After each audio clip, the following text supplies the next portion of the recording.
हाय दोस्तों, कैसे हैं आप सभी। मैं डॉक्टर अनंत फिर से अपने YouTube चैनल पर आप सभी का स्वागत कर रहा हूं और आशा कर रहा हूं कि सभी ठीक है, मस्त है, एंजॉय कर रहे हैं। और मैं आ चुका हूं universal human values and professional ethics के यूनिट थर्ड के पार्ट थर्ड के ऊपर।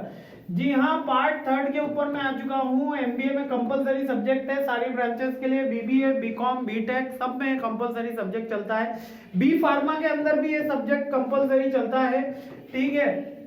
बी फार्मा में भी कंपलसरी सब्जेक्ट है और खुशी की बात तो यह है कि सब में सिलेबस भी ऑलमोस्ट सेम है। मतलब कि MBA, बी फार्मा, बीटेक इन तीन सब्जेक्ट में तो बिल्कुल सेम है। बीटेक में थोड़ा सा चेंजेस है, BBA में भी लगभग सेम है। मतलब BBA, BCom में थोड़ा सा कम है सिलेबस जितना मैं पढ़ा रहा हूँ, ज्यादा तो इसके अंदर मतलब कवर अप ही है आपका। ठीक है, तो चलिए अपन जल्दी से शुरू कर लेते हैं। कौन कौन से टॉपिक रह गए हैं। यूनिट थर्ड के 2 पार्ट ऑलरेडी अपलोड हो गए हैं, 2 पार्ट अभी ये थर्ड हो चुका है। तो मेरी कोशिश रहेगी कि तीसरे पार्ट में पूरा का पूरा यूनिट अपन कंप्लीट कर लेते हैं और जल्द से जल्द नेक्स्ट सब्जेक्ट के ऊपर छलांग मारते हैं। तो ये टॉपिक है इसके अंदर understanding the harmony, understanding the harmony, sorry एक सेकेंड, हाँ, understanding the harmony in the society, understanding the harmony in the society, society being an extension of family. यहाँ पे क्या बोला है, society is extension of family. अब question क्या पूछा गया है कि understanding the harmony in the society. तो सबसे पहले मेरे मन के अंदर आना चाहिए कि सर ये हार्मोनी क्या होता है।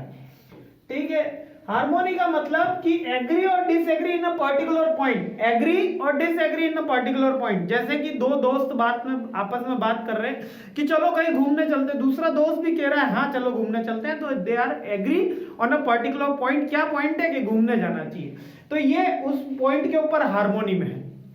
इसी तरीके से सोसाइटी, सोसाइटी कहती है कि चलिए एज जो है वोट का राइट आपका 18 का होना चाहिए, कि 18 साल के बच्चे को वोट डालने का अधिकार होना चाहिए, 18 के अबव व्यक्ति को वोट डालने का अधिकार होना चाहिए। सोसाइटी भी कह रही है और आप इंडिविजुअल भी कह रहे हो, यानी आपकी फैमिली भी कह रही है। तो इट इज हार्मोनी मीन्स क्या आप दोनों किसी एक पॉइंट पे सहज रूप से नेचुरली एक्सेप्टेड है ये चीज और आप स्वीकार्य है, तो ये हार्मोनी कहलाती है। जैसे कि देश में क्या होना चाहिए, लोकतंत्र होना चाहिए। देश में क्या होना चाहिए कि धर्म के ऊपर आस्था होनी चाहिए। तो ये हार्मोनी इन द नेचर हो गया, हार्मोनी इन द सोसाइटी हो गया। नेचर थोड़ा सा इसका ब्रॉडर आ गया, नेचर नेशन इसका ब्रॉडर पर्सपेक्शन आ गया।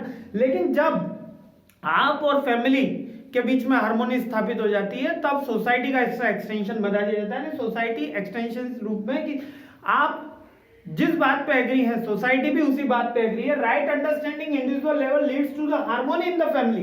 यदि आप सही समझ रखेंगे तो हार्मोनी किस में होगी, फैमिली में होगी, और फैमिली में हार्मोनी आएगी तो सोसाइटी में हार्मोनी आएगी। यानी कि यदि आप में परिवर्तन करना है आपको, तो सबसे पहले खुद बदलना होगा, फिर आपका घर बदलेगा यानी आपका परिवार, फिर आपका समाज बदलेगा और उसके बाद जाके देश। तो हार्मोनी इन द नेशन ये अगला पॉइंट आता है इसमें। तो यहां तक आपको बात क्लियर होगी।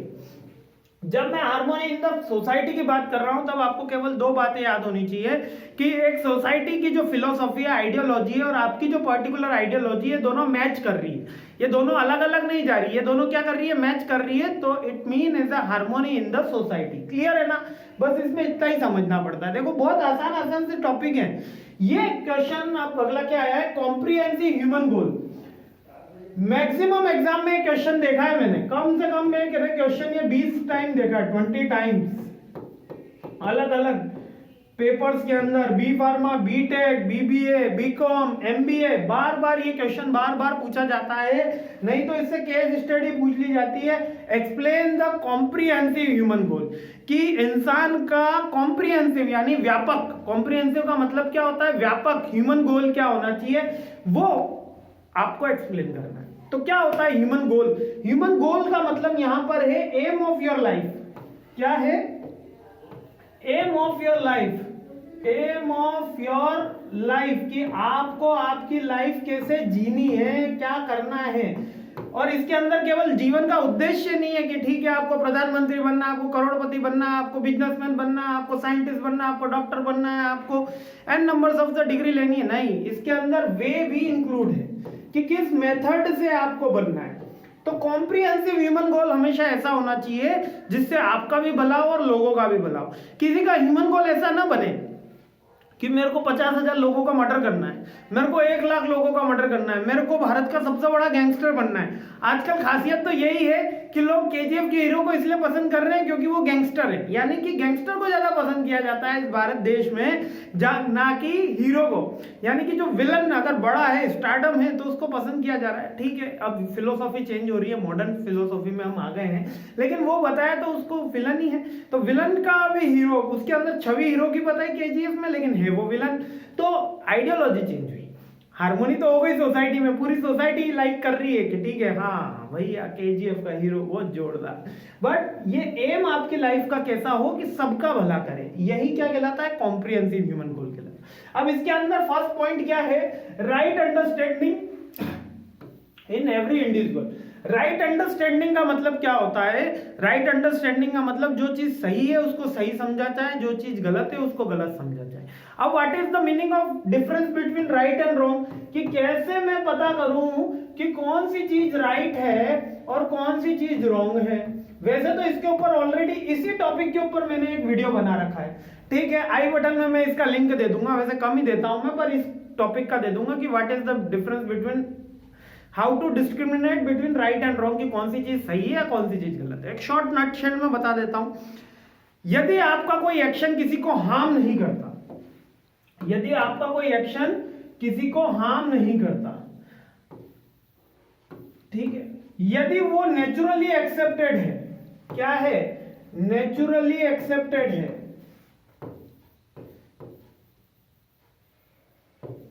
जैसे कि मैं ये हैंड फ्रीली मूव कर रहा हूं तो ये नेचुरली एक्सेप्टेड है, मेरा हाथ है भैया, अपन घुमा सकते हैं जितना, लेकिन किसी को हार्म ना करे, किसी की नाक ना तोड़े, तब तक ये चीज क्या है, सही है। जब तक वो किसी को हार्म ना करे, जब तक वो नेचुरली एक्सेप्टेड हो, वो चीज सही है। और वो फिलोसॉफिकल वे से, मतलब इनहेरेंटली, यानी क्या होता है, इनहेरेंटली मुझे लगता है कि राइट है, मुझे क्या लगता है, राइट, यानी दिल से भी क्या हो जाए कि वो सही है। जैसे पहले क्या होता था, पहले सती प्रथा थी। क्या प्रथा थी कि कोई आदमी शांत हुआ, पति शांत हुआ, तो उसके साथ उसकी पत्नी को भी जला दिया जाता था, सती प्रथा थी। अब भारत सरकार ने इसके ऊपर प्रतिबंध लगा के इसको पूर्णतः रोकने की पूरी कोशिश कर रखी है। तो ये क्या था, नेचुरली एक्सेप्टेड था, समाज पूरा मानता था कि हाँ ऐसा ही होना चाहिए, नहीं होगा तो प्रलय आ जाएगा। क्या आइडियोलॉजी थी, नहीं होगा तो प्रलय आ जाएगा, तो इट इज नेचुरली एक्सेप्टेड था। इनहेरेंट कभी दिल से आवाज भी नहीं आती थी कि गलत हो रहा है, लेकिन किसी को हार्म करने, यानी ये चीज गलत है। अगर आपको लगता है ईटिंग वेज नॉन वेज में अगर कहीं फंसते हो, कहीं कुछ आपको किसी भी लाइफ के अंदर किसी भी मैटर में फंसते हो, तो ये 3 पॉइंट को आप चेक कर सकते हो कि वो सही है या गलत है, आप किस आइडियोलॉजी को फॉलो कर रहे हो। इसके साथ आपकी कास्ट जो भी लगती है, ठीक है, हिंदू, सिख, मुस्लिम, जैन, ईसाई, जो भी आपकी कास्ट है, रिलीजन है, उसके अकॉर्डिंग भी आपका फैसला होना चाहिए। लेकिन हमेशा याद रखिए, सही वही चीज होगी जो किसी को भी हार्म ना करे, किसी को भी हार्म ना करे। लेकिन सेल्फ डिफेंस भी जरूरी है, आत्मरक्षा भी जरूरी है, ठीक है। नेचुरली एक्सेप्टेड और इनहेरेंटली हमको लगता है कि वो चीज सही है, ठीक है। तो राइट अंडरस्टैंडिंग का मतलब ही ये है कि हम ये समझ सकें कि कौन सी चीज सही है, हम करेक्ट एस्पिरेशन फाइंड आउट कर सकें। देखिए, 2 जने फेमस रहे, एक अब्राहम लिंकन भी फेमस रहे, एक एडोल्फ हिटलर भी फेमस रहे, ठीक है। अब दोनों में से हमको किसकी आइडियोलॉजी फॉलो करनी है, क्या एडोल्फ हिटलर की आइडियोलॉजी फॉलो करनी है कि अब्राहम लिंकन की आइडियोलॉजी फॉलो करनी है, ये डिपेंड करेगा। हाँ, माइक वर्किंग है। हाँ, ये डिपेंड करेगा कि आप कौन सी आइडियोलॉजी फॉलो कर रहे हैं। तो अगर आपके पास राइट अंडरस्टैंडिंग है तब आप अब्राहम लिंकन या महात्मा गांधी पे जाएंगे, और अगर ये अंडरस्टैंडिंग नहीं है तब आप एडोल्फ हिटलर को भी अपना आइडियल मान सकते हैं। समझ में आया? तो कॉम्प्रिहेंसिव ह्यूमन गोल के अंदर है कि हम हर किसी को समाधान की बात कर रहे हैं, हम राइट अंडरस्टैंडिंग की बात कर रहे हैं, यानी कि हर किसी को सही और गलत के बीच में समझ हो। Prosperity, Samriddhi in every family. Prosperity का मतलब क्या है? अब प्रॉस्पेरिटी का मतलब होता है हैविंग मोर देन नेसेसरी। इसका मतलब क्या है? Having more than necessary, having more than necessary, more than necessary. अब ये हैविंग मोर देन नेसेसरी का मतलब क्या है? अब मान लेते हैं कि मेरे को एक जगह से दूसरी जगह जाने के लिए प्रॉस्पेरिटी है क्या? मेरे को एक जगह से दूसरी जगह जाने के लिए एक कार की आवश्यकता है। क्या कार की आवश्यकता है? ना उस पर 2 व्हीलर चल सकती है, रोड सही नहीं है, मेरे को कार की आवश्यकता। हम 3 जनों को एक साथ जाना है और हमें कार की आवश्यकता है, और मेरे पास 2 कार है, कितनी कार है? 2 कार है। तो मैं कार के वे में प्रॉस्परस हूं, समृद्ध हूं। मुझे रहने के लिए एक घर की जरूरत है, मेरे पास 2 घर हैं, तो मैं घर के लिए समृद्ध हूं। मेरे को बात करने के लिए एक मोबाइल की जरूरत है, मेरे पास 3 मोबाइल है, तो मैं मोबाइल के दृष्टिकोण से समृद्ध हूं। मेरे तो प्रॉस्पेरिटी का मतलब क्या होता है? हैविंग मोर देन नेसेसरी, जितनी आवश्यकता है अगर उससे ज्यादा है आपके पास तो आप क्या कहलाते हैं? प्रॉस्परस कहलाते हैं। बस बात समझ में आ गई। और ये कह रहा है कॉम्प्रिहेंसिव ह्यूमन गोल कैसा होना चाहिए कि हर किसी को सही समझ होनी चाहिए कि हमको अब्राहम लिंकन फॉलो करना है या एडोल्फ हिटलर फॉलो करना है, और हर कोई समृद्ध होना चाहिए। विश्व में हर कोई कैसा होना चाहिए? समृद्ध होना चाहिए। ये कॉम्प्रिहेंसिव ह्यूमन गोल के अंदर आ जाता है। बात समझ में आई? तीसरा कॉम्प्रिहेंसिव ह्यूमन गोल, हर कोई फियरलेस हो, निर्भय हो। हर कोई, गांधी जी ने कहा था निर्भय बनो, फियरलेस हो, ट्रस्ट करता हो, विश्वास करता हो किसके ऊपर? सोसाइटी के ऊपर। आज आप गाड़ी लेके चल रहे हैं तो आपको यह डर न रहे कि कहीं किसी ने मोबाइल तो नहीं चुरा लिया, कहीं कोई चेन स्नैचिंग की घटना तो नहीं होगी, कोई लेडीज चल रही तो चेन स्नैचिंग की घटना तो नहीं हो गई, कोई क्राइम तो नहीं हो जाएगा, मैं रात की 2 बजे घर पे आ रहा हूं। तो ये फियरलेसनेस होना चाहिए। यानी कॉम्प्रिहेंसिव ह्यूमन गोल का मतलब है कि सोसाइटी कैसी हो जहां पर फियरलेसनेस हो, यहां पर कोई भी डर की जगह ना हो। आप घर को निकल रहे हैं तो आपको चिंता ना हो कि आपके साथ कोई क्राइम हो जाएगा। एक्सीडेंट होना, नेचुरल कोई कॉज होना, वो डिफरेंट टास्क है, लेकिन फियरलेस, निर्भय होना चाहिए। निर्भयता का ये मतलब नहीं कि आप लोगों को डराएं, हम तो भैया निडर है, कूद जाते हैं ऊपर 4 मंजिल ऊंची से छलांग मार देते हैं, वो बेवकूफी। ठीक है, फियरलेस होने का मतलब है कि आप अपना एक्ट बिना किसी फियर के कंप्लीट कर पाते हैं, और वो नॉर्मल एक्ट है। ठीक है, बेवकूफी वाला एक्ट नहीं कि जैसे 4 मंजिल ऊपर से कूद गए। तो यहाँ बात समझ में आई। कॉम्प्रिहेंसिव ह्यूमन गोल पहला पॉइंट कह रहा है कि आपको कैसा होना चाहिए? हर व्यक्ति अंडरस्टैंडिंग करना चाहिए, और वो भी राइट अंडरस्टैंडिंग। सेकंड पॉइंट कह रहा है कि हर व्यक्ति प्रॉस्परस होना चाहिए। थर्ड व्यक्ति कह रहा है कि वो फियरलेस होना चाहिए, मतलब उसको निर्भय होना चाहिए, वो कोई भी एक्शन ले, कोई भी एजुकेशन ले, कोई भी सॉरी एक्ट ले, फियरलेस होना चाहिए। और क्या होना चाहिए? को एग्जिस्टेंस विद नेचर।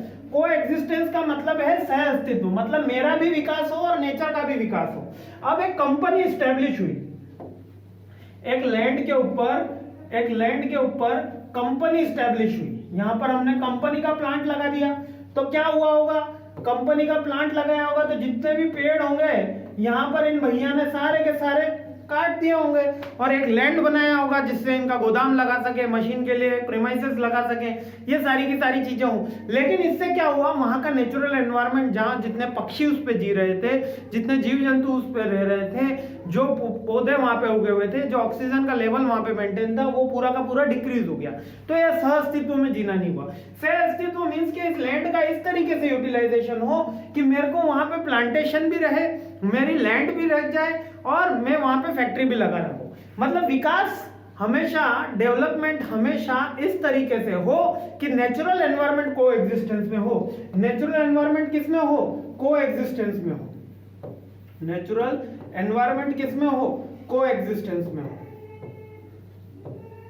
समझ में आया? नेचुरल एनवायरनमेंट किस में हो? को एग्जिस्टेंस में हो, सह अस्तित्व में, मतलब आपका भी विकास हो। ऐसा मैं कभी नहीं कह रहा, हमारा ना इंडियन फिलोसॉफी कभी कह रही है, ना ह्यूमन वैल्यूज कभी कह रही है कि आप विकास मत करो, डेवलपमेंट करो, लेकिन अल्टरनेशन, कि किसी को काट के डेवलपमेंट नहीं करना। अगर पेड़ है तो आप हो सकता है कि उसकी जगह कोई दूसरी अल्टरनेट लगाएं कि वहां पर उसको काटा ना जाए, और काटा की जगह उसको विस्थापित किया जाए, या दूसरा बड़ा प्लांट उसकी जगह स्टैब्लिश किया जाए। को एग्जिस्टेंस करना चाहिए नेचर के साथ। ठीक है, गेटिंग माय पॉइंट? यानी हमेशा हमें उसका अल्टरनेट ढूंढना चाहिए। ये होता है कॉम्प्रिहेंसिव ह्यूमन गोल, यानी कि the way to achieve our गोल, और वे टू द वे भी हो गया। और कौन सा गोल हमको अचीव करना है? पहला राइट अंडरस्टैंडिंग वाला करना है, प्रॉस्परस बनाना है सबको, फियरलेस बनाना है सबको, और नेचर के साथ को एग्जिस्टेंस में रहना है। अगर ये सब होगा तो यही हमारे मानव जीवन का कॉम्प्रिहेंसिव ह्यूमन गोल है। बात समझ में आ गई होगी। छोटा सा टॉपिक था, अपन ने उड़ा दिया। ठीक है, मस्ती के साथ रहा करो। देखो परेशानी बहुत है जीवन के अंदर कि सर ये कब होगा, वो कब होगा, ये भी रह गया, वो भी रह गया, लेकिन मस्ती के साथ रहा करो, मस्ती के साथ पढ़ा करो, मस्ती के साथ एंजॉय किया करो। Live your life full on your age. Live, हमेशा मस्त रह के पढ़ाई करो, मस्त रह के एंजॉय करो। सारे टॉपिक कवर अप करा दूंगा, केवल आप मेरे साथ इसी तरीके से मुस्कुराते रहिए, पढ़ते रहिए।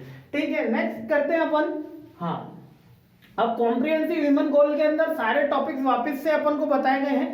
समाधान, समाधान का मतलब क्या है? राइट अंडरस्टैंडिंग, कि कौन सी चीज क्या है। हर चीज का सॉल्यूशन के लिए वॉर जरूरी नहीं है, लड़ाई झगड़े जरूरी नहीं है, आपको उसका समाधान निकालना है। समाधान का मतलब कि आप सही समझो कि क्या चीज है। सेकेंड, समृद्धि, समृद्धि प्रोस्पेरिटी अपन ने पढ़ लिया है। अभय यानी कि आपको फियरलेस होना चाहिए। सहअस्तित्व, सहअस्तित्व का मतलब मैंने आपको बता ही दिया है कि ह्यूमन, नेचर, एनिमल, सारे के सारे ऑर्डर्स जितने भी हैं ये सब किसके साथ रहे? सहअस्तित्व में रहे, सभी फले फूले। यानी कि मानव का विकास हो तो ऐसा नहीं हो कि जल का प्रदूषण, ठीक है, किसी भी तरह के any kind of pollution is prohibited, but with human development. Human development होना जरूरी है। ऐसा नहीं कि आप डेवलपमेंट रोक के केवल नेचुरल एनवायरनमेंट को प्रमोट कर रहे हो तो वो भी गलत है। आपको ह्यूमन को भी डेवलप करना है और नेचुरल एनवायरनमेंट को भी कंजर्व करके रखना है, तो दैट इज द सहअस्तित्व। ये थ्योरी आ गई वापस से इसकी, ठीक है। कंक्लूजन भी आपन ने दे दिया है। अगला नेक्स्ट टॉपिक पढ़ते हैं। नेक्स्ट टॉपिक क्या दिया है? Visualisation universal harmonious order in society, undivided society. अब अनडिवाइडेड सोसाइटी का मतलब होता है अखंड समाज, हिंदी में बोला जाता है अखंड समाज, और हमारे यहाँ पे भी है। भले आप एमबीए इंग्लिश मीडियम से कर रहे हो, अखंड समाज लिखा हुआ आएगा, क्वेश्चन पेपर में भी अखंड समाज रहेगा, इंग्लिश में लिखा रहेगा। खाना, हाँ ये इस तरीके से अखंड समाज। तो what is the meaning of अखंड समाज? ऐसा समाज जहां पे केवल एक ही धर्म हो? नहीं। ऐसा समाज जहां पर सारे धर्म हो। ऐसा समाज जहां पर सारे धर्म का कंपैरिजन न हो। ऐसा समाज जहां पे सारे धर्म का कंपैरिजन न हो बल्कि रेस्पेक्ट हो, जहां डिफरेंशिएशन न हो बल्कि रेस्पेक्ट हो। That is the meaning of the अखंड समाज। यूनिवर्सल ह्यूमन ऑर्डर, समृद्ध व्यवस्था, feeling being related to every unit including human being and other entity of the nature, undivided society. यहां पर तो और अलग एक पॉइंट बुकिश जो हुई है वो और अलग, ऑथर ने एक बात और अच्छी कही कि अखंड समाज केवल सारे ह्यूमन बीइंग को एक साथ रहने में नहीं बल्कि नेचर भी इसके साथ हमारे समाज का हिस्सा है और उसको भी हमारे साथ रखना है। मींस अखंड समाज का मतलब यहां पर यह बताया गया है कि एक ऐसी व्यवस्था, एक ऐसी सोसाइटी जहां पर सारे जाति धर्म के लोग एक साथ फले फूले, एक साथ समृद्ध होकर रहें, एक साथ खुशी के माहौल में रहें, एक साथ बिना डरे रहें और इनके साथ नेचुरल एनवायरनमेंट भी सह अस्तित्व में रहे। यही अखंड समाज है। यही जो अभी अपन ने पढ़कर आए ना कॉम्प्रिहेंसिव गोल, यहाँ पे अलग मैनर के अंदर डिफाइन कर रखा है, तो दोनों के अंदर आंसर सेम ही रहते हैं, है ना। अगर कॉम्प्रिहेंसिव ह्यूमन गोल पूछ ले तो भी सही है, अखंड समाज पूछ ले तो भी सही है। अब क्योंकि बुकिश के अंदर कह दिया कि नेचुरल एनवायरनमेंट भी जोड़ो तो अपन जोड़ देते हैं, ठीक है। वैसे अखंड समाज बात करिए इसलिए मैंने सोसाइटी बोला था, पर बुक में क्या रखा है तो अपन जोड़ दो। नेक्स्ट कह रहा है 3 activities can be perform to send the message of holistic society. कौन कौन सी एक्टिविटी, ये भी क्वेश्चन मैंने बार बार देखा है कि activity perform to the message of can be perform to send the message of the holistic society. सबसे पहला कि होलिस्टिक डेवलपमेंट करने के लिए, ये समग्र विकास, होलिस्टिक का मतलब है यहाँ पे समग्र विकास करने के लिए हमको कौन कौन सी एक्टिविटी करनी चाहिए। समग्र विकास का मतलब है कि हमको एक ऐसा देश बनाना है, भारत देश सबसे महान, क्या कह रहे हैं, भारत मेरा सबसे, हिंदी में लिख रहा हूं, ठीक है, महान, India is the best country entire in the world. अब ये कैसे बनेगा मेरा भारत, हिंदी में भारत है और अंग्रेजी में इंडिया, कैसे बनेगा? जब तक ये भारत है तब तक महान है। मैं आज फिर बोल रहा हूं, जिस दिन ये इंडिया हो गया ना, महानता खत्म हो जाएगी। बात बड़ी गहरी है। जब तक ये भारत है तब तक महान है, जिस दिन इंडिया हो गया ना बात खत्म हो जाएगी। जब तक मेरा भारत महान है तब तक है, जिस दिन इंडिया इज ग्रेटेस्ट हो गया उस दिन ये महानता खत्म हो जाएगी। जब तक हम हमारी जड़ों से जुड़े हुए हैं तब तक महान है, जिस दिन हमने हमारी जड़ छोड़ दी ये महानता खत्म हो जाएगी। तो यहाँ पर कौन सी एक्टिविटी हमको अचीव करने के लिए चाहिए, यहाँ पर कौन सी एक्टिविटी हमको ये महानता अचीव करने के लिए चाहिए कि होलिस्टिक सोसाइटी में उसके सबका एक साथ विकास हो, उसके लिए हमको वैल्यू एजुकेशन चाहिए। वैल्यू एजुकेशन चाहिए मींस कि हमको पता होना चाहिए कौन सी चीज सही है, कौन सी चीज गलत है, कौन से राइट अंडरस्टैंडिंग है। हमको नेचर का भी ध्यान रखना है, खुद का भी ध्यान रखना है, एनवायरमेंट पॉल्यूशन भी नहीं करना और डेवलपमेंट भी करना। तो वैल्यू एजुकेशन इन एजुकेशन, ये सेकंड पॉइंट से मैंने शुरू किया।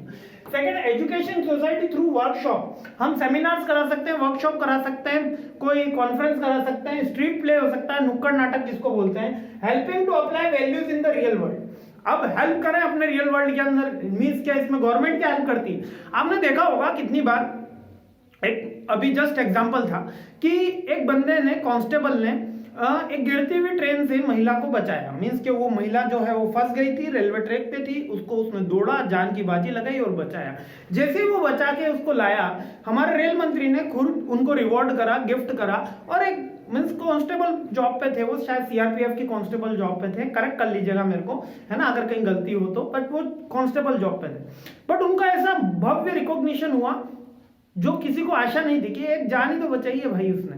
पर that is the helping to apply values, means कि अगर आप कोई हेल्प कर रहा है किसी की, तो आपको रिकॉग्नाइज करें, आप उसको अवार्ड दें, तो इससे क्या होगा, लोग उसको फॉलो करेंगे। लोग अच्छी चीजों को तभी फॉलो करेंगे जब आप उनको रिकॉग्नाइज करेंगे। तो यहाँ पे ये थर्ड पॉइंट है कि यदि मुझे होलिस्टिक डेवलपमेंट करना है, यदि मुझे पूरे देश का विकास एक साथ करना है और अच्छे वे में करना है, तो हमको अच्छे कामों को प्रेरित करना होगा। हमने जो भी अवार्ड दिए गए गवर्नमेंट के थ्रू, ठीक है, आपने देखा होगा कितने जो एनवायरमेंट संरक्षण में काम कर रहे थे उनको भी अवार्ड दिए गए, जो योगा के लिए वर्क कर रहे थे उनको भी अवार्ड दिए गए, मीन्स के जो फ्रीडम के लिए कर रहे हैं, मीन्स के आप ऐसा कह सकते हो जो सोशल वर्कर है उनको ज्यादा अवार्ड दिए गए। ठीक है, पद्म भूषण जो अवार्ड दिए गए वो उनको ज्यादा दिए गए। तो क्यों दिए गए? ताकि एक रिकॉग्निशन मिले कि आपको भी लोगों की हेल्प करना चाहिए। तो helping to apply values in the real world, अगर अपन उनको कभी रिकॉग्नाइज नहीं करेंगे तो इससे क्या होगा, लोग कम प्रेरित होंगे और वैल्यूज नहीं आएगी। पहला पॉइंट ये, वैल्यू एजुकेशन आपको देना चाहिए। वैल्यू एजुकेशन कहाँ देंगे? एक कोर्स बना के डाल दो, बीटेक एमबीए बीबीए में बच्चे पढ़ते रहेंगे और वैल्यूएबल बनेंगे, ऐसा माना जाएगा। फर्स्ट है एजुकेट करो through conference, workshop, seminar, street play, नुक्कड़ नाटक करो, जिससे सारी चीजें, जैसे समाज में जो कुरीतियां थी, जैसे सती प्रथा, दहेज प्रथा, मैं इनकी सीधी सीधी बात करता हूँ, ये कुरीतियां थी तो इनसे थोड़ा दूरी मिले। ठीक है, इनसे लोग थोड़ा दूर हों, इनको मतलब समझे कि ये चीज गलत है और जो चीज सही है उसको अपनाएं, तभी हम हमारी सोसाइटी का विकास कर पाएंगे। और फिर से कह रहा हूं, जब तक भारत है तब तक भारत महान रहेगा। जिस दिन इंडिया हो गया उस दिन महानता खत्म हो जाएगी। बात गहरी है, समझ में आ जाए तो बहुत अच्छी बात है। ठीक है, नेक्स्ट है यूनिवर्सल ऑर्डर, स्वयंभू व्यवस्था, family to the world family. हम कहते हैं सर्वे भवन्तु सुखिना। क्या कहा जाता है गीता के अंदर? सर्वे भवन्तु सुखिना, सर्वे भवन्तु निरामया, सर्वे भद्राणि पश्यन्तु। तो यहाँ क्या फर्स्ट लाइन क्या कह रही? सर्वे भवन्तु सुखिना, यानी सब जने सुखी रहे, कोई उसमें हिंदू मुस्लिम सिख ईसाई नहीं है। क्या कहा जाए? सब जने सुखी जाए, खुद की family to the world family, वसुधैव कुटुंबकम, यानी कि पूरा विश्व ही मेरा परिवार है। आज कोई परिवार का व्यक्ति को कष्ट आता है तो माता पिता को दुख हो जाता है, भाई बहन को दुख हो जाता है, अरे तूने हमारे भाई को कैसे कह दिया, तुमने हमारे बहन को कैसे कह दिया। लेकिन वही फैमिली कास्ट सिस्टम पे कोई आ जाए तो बात हो जाती है, लेकिन देश पे आ जाए तो अरे कोई बात नहीं। अगर ये कहते हैं कि अरे वो तो पड़ोसी मुल्क है उसमें कई तकलीफ है तो हमको क्या, अगर पूरा विश्व ही हमारा परिवार हो जाएगा, सोचो कितना मस्त कंसेप्ट है, कितना अच्छा कंसेप्ट है, कितना अच्छा फिलोसॉफी हमारे पूर्वजों ने दी है कि सर्वे भवन्तु सुखिनः, वसुधैव कुटुंबकम की परंपरा, यानी कि पूरा विश्व हमारा परिवार है, यानी कि कहीं भी कुछ भी हानि होती है तो वो हमारे अंदर ही आती है। तो यदि यूनिवर्सल ऑर्डर की बात करी जाए तो including human being and other entities having understood to comprehensive human goal. ठीक है, मीन्स कि क्या कहा जाए कि फैमिली बढ़ेगी तो समाज बढ़ेगा, समाज बढ़ेगा तो गांव बढ़ेगा, गांव बढ़ेगा तो शहर बढ़ेगा, शहर बढ़ेगा तो राज्य बढ़ेगा, राज्य बढ़ेगा तो देश बढ़ेगा, और देश बढ़ेगा तो विश्व बढ़ेगा। ये पूरी की पूरी बात कही गई, यानी कि हमको हमारे पूरे परिवार को कैसा मानना है, न केवल सामाजिक बल्कि वैश्विक फैमिली मान के चलना है। यही यूनिवर्सल ह्यूमन ऑर्डर है। Universal human order means as the वसुधैव कुटुंबकम की जो हमारी परंपरा है वो यूनिवर्सल ह्यूमन ऑर्डर है। अब यहाँ पर इसमें 5 डायमेंशंस की बात कही गई है। 5 डायमेंशन क्या है? वर्ल्ड फैमिली, फैमिली से फैमिली क्लस्टर में है, फिर विलेज में है, विलेज क्लस्टर में है, और फिर वर्ल्ड फैमिली में है। ठीक है, इसके अंदर शॉर्ट कर दिया मैंने, आपको नेशन तक ले गया था। क्लियर है? सिंपल है ना? Universal human order means the world is our family, वसुधैव कुटुंबकम की परंपरा। ये बुक में आए, क्वेश्चन आए तो वसुधैव कुटुंबकम लिख देना, ये मत सोचना कि ये गलत है। वसुधैव कुटुंबकम का मतलब ही ये है पूरा विश्व मेरा परिवार है। तो म्यूचुअल हैप्पीनेस, म्यूचुअल